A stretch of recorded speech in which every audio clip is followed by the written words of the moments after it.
Hello and welcome to the Trade Ideas Market Recap for Monday, January the 5th. My name is Barry Anderson. I'm the moderator of the room. This is the address to get into the room, and you can log in with your Facebook or your Twitter account. Before I start looking at the trades that I took today, today was obviously a pretty tough day to go long. The Dow is still down 323, the SPY is down 3.75, Comp is down, or NAS is down. So tough day to go long.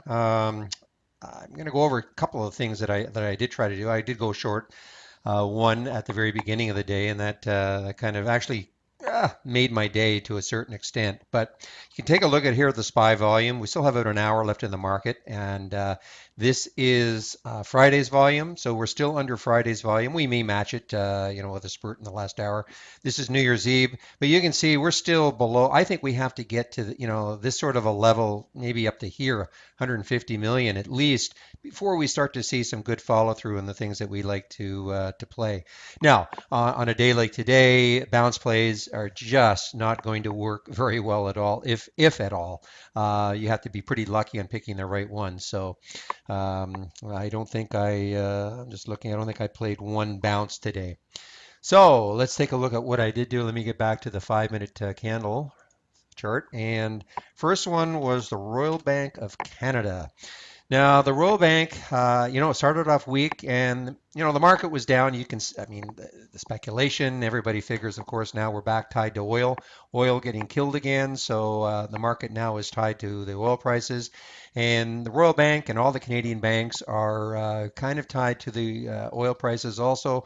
Of course, a lot of the firms that do business with the big banks in Canada are oil related. So just one second, please. I'll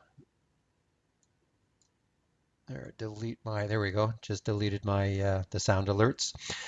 So I was going to look at the banks to begin with, and when I saw Royal falling like it did, I took a short right here at 67.58. I took out half at 67.36. It was actually a fairly, up and down for a bank. I thought this was kind of erratic. You can see it pop back up, and then as it came back down, I took the rest at 67.26. Obviously, very premature. I mean, if I could have left it, for the rest of the day and made more money, but if oil had rallied a little bit, then who knows what the bank is going to do. So I really I'm not in love with taking shorts or any position really that is so sector dependent. I'll only do it for a while because all that has to happen is some news on the sector and oil in this particular case, because I'm 100% sure that this is the reason why we're getting the weakness in the Canadian banks. Um, so I was just very conservative in this, and obviously, I could have wrote it down a lot further, but nonetheless, made not too bad out in a very short period of time. These are 5 minute candles, so not too bad in a short period of time. Now, the next one is IDRA. And excuse me, this was from my alerts that I did for my evening scan. So this was going to be one that I wanted to watch. And I really thought that if it could break over 5 and hang there, then we might see a good movement in it. If you take a look at the weekly, it has some room maybe up to here. So I thought, okay, the bios were strong. If you take a look, if we take a look, let me just get back to the 5 minute chart. You can see on my spider sector list, gold stocks were strong, but IBB, the ETF for the biotechs was strong, relatively strong. So I thought, okay, let's take a look at IDRA, and if it could hold 5, I was going to take it. So when it popped up to 514, I thought, okay, maybe it's on its way, and it actually popped as high as 519. No great shakes over 514, and a couple of times it went down here, went back up. And you see here that it went down to this level, 503, went back up. The next time it came back down, it looks like it was going to go back down through $5. I decided that was it. It just wasn't to be for IDRA today. I will still watch it tomorrow to see if it can break 5 and hold it and then move on. And so I exited the trade for a 10-cent loss at 504. BOTA, BOTA, another little bio. Now this one, you will not see it here, but way back at whatever time this is. This looks like it's about 11:30 or so. When I was looking at my high-low ticker, as you can imagine, this was a sea of red. These are all stocks making new lows for the day, but BOTA stood out. It was the one green. And so when I clicked on it and I saw this action, I thought, okay, another bio. Let's take a let's see. It looked pretty strong. I was watching it right here, and when the pullback seemed to be over, I took the trade at 282. And I actually said in the room that I didn't think it was going to break $3, and I was going to be pretty strong. I was pretty strong to get rid of it as it was getting close. It hit 293, went back down here 285. I held on, went back up a little bit up here, but then when it came back down, I decided to exit the trade at 290, just take some gain, and it's done nothing since then. This is one that I'll probably take a look at tomorrow to see that if it can break through three and the market's a little strong and the bios seem okay. I may take a hard look at this one. Let me just take a look at the weekly, see what I'm going to see once I do my. Yeah, I mean, here 353, so some resistance. So definitely one to watch tomorrow if it can break three. CBL, back to the 5-minute chart. CBL is one. I don't think I have it marked. Okay. CBL is on the 5-day strategy. Came right here at 1995. I took the trade early. In fact, it would be right up. Okay, here's where I would have received the alert on this bar. I actually took the trade at 2006, and I looked at this.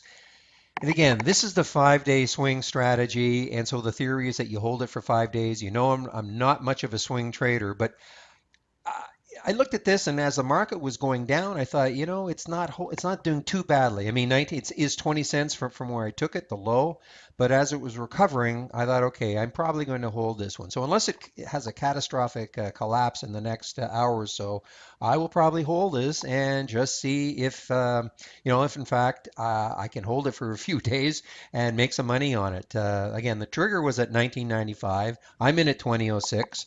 So right now it's not looking too bad considering that the day is, we're still down 335 in the Dow. The next trade was CMCM. It's too bad on this one. CMCM was a flyer, as you can see. It was sort of bucking the trend for the day. Here was the pullback, and I actually said I had an anticipatory order at 1705, but I actually changed it to 1704. And so by that I mean, here was a stock. It was pulling back a little bit, and a lot of times on a stock like this that is, one of the few that is up for the day, and certainly on everybody's radar. If it pops through that whole number, it could really go through.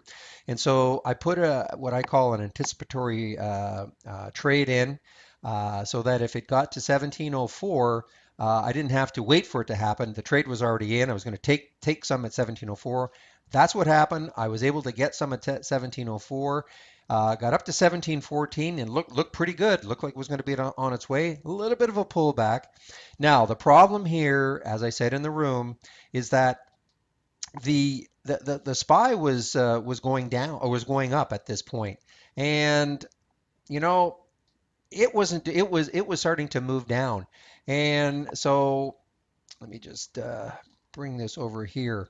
So this was not moving at all, and yet the SPY was moving up a bit at this point, and that was my first red flag. I thought, this is a high flying stock. It should be on a lot of people's radar. It popped through the whole number. The SPY is starting to move up a little bit. This is coming down. So I decided to exit the trade the minute it hit 17.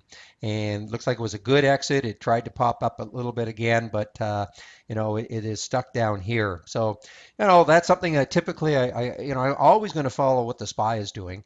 And if I'm in a trade and it is something that I would think that a lot of people are looking at, especially in a day where not many are up, and it's not going up, then I'm really, really going to get rid of it at any weakness, and that's what I did.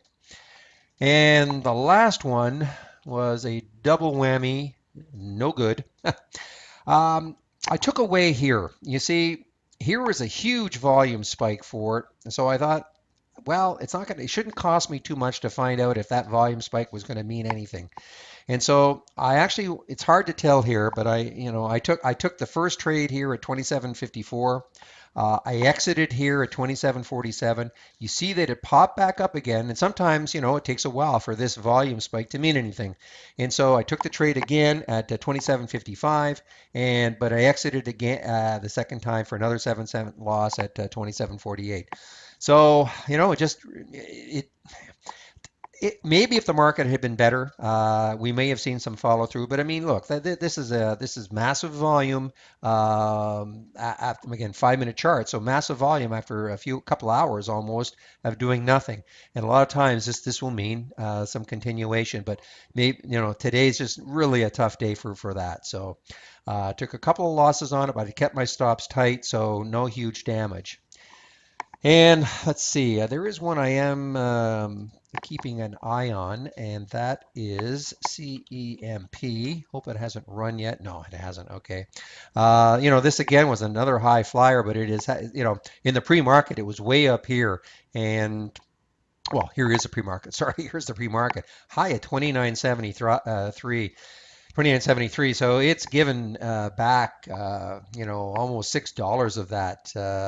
If you that's almost $30. So this is almost 24. So it's given back almost $6 on the pre-market. Was looking at it here to see if it could come back and maybe pop through this, but it looks like it's not going to. So going to watch again, see if it can hold 24. We have an hour left to go in the market, and who knows, it might catch a bid and resume. But certainly a disappointment for anybody who was in the pre-market here and has just watched it slide all day. And that's really been the SPY too. If you look, I mean, the SPY has, here's where we opened right here. And the SPY has basically slid all day. A little bit of a pullback here, or pull up here, a little bit of one here, but really it has done nothing all day, just slid. So tough to play the bounces. Not a day to do it, quite frankly. I mean, I had a lot of them, most of them oil stocks, and just ignored them because you can't. It's so hard to fight the trend. The trend obviously down, and of course the oil sector was down. So hopefully tomorrow we start to get some more volume in the SPY though too. Again, here's our volume. We're almost approaching Friday, which is no great shake. So let's hope we start to get more and more volume as people come back to work. So that's it for today. Let me just bring back the cover page, and here's how to get into the room. And you can log in with your Facebook, your Twitter account, and I hope to see you in the trading room tomorrow.